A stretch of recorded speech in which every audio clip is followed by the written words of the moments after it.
What we're going to go into now is a bench press. Actually, it's a ball press. It's a barbell press on a ball. And the reason why we're showing this one in the first series, everybody knows what a bench press is. Pretty much anybody that's been involved in weightlifting for more than a week has probably performed a bench press. The problem with the bench press is it's a very stabilized exercise on a stabilized environment. Even better to perform any kind of exercise, but especially a barbell press on an environment or an implement that can move around like a ball.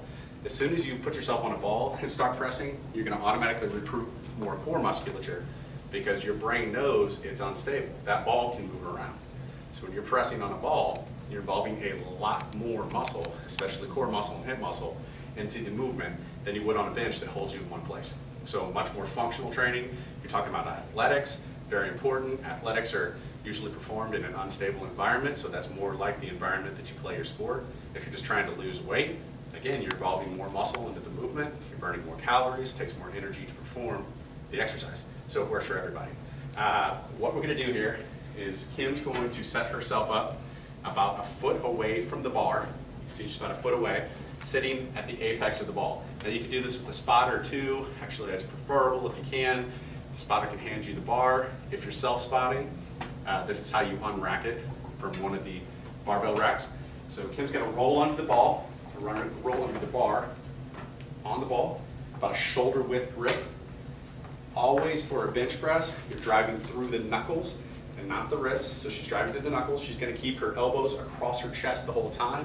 Almost invariably, as you start bench pressing towards the end, your elbows are going to want to come up because the anterior delt, that's the shoulder, wants to help out. So keep the elbows across the chest. She's going to keep her shoulder blades retracted, that's pinched back, again, to put emphasis on the chest. She's going to keep her hips up. Don't let them dip while you're performing the press. It's going to engage your hip extensors and you feel it in your glutes.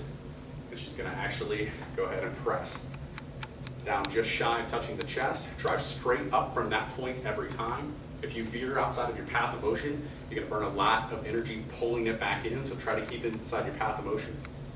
She's driving just shy of locking the elbows on the way up. Again, keeping the shoulder blades back and breathing out every single time she presses. Let's get a couple more. Good.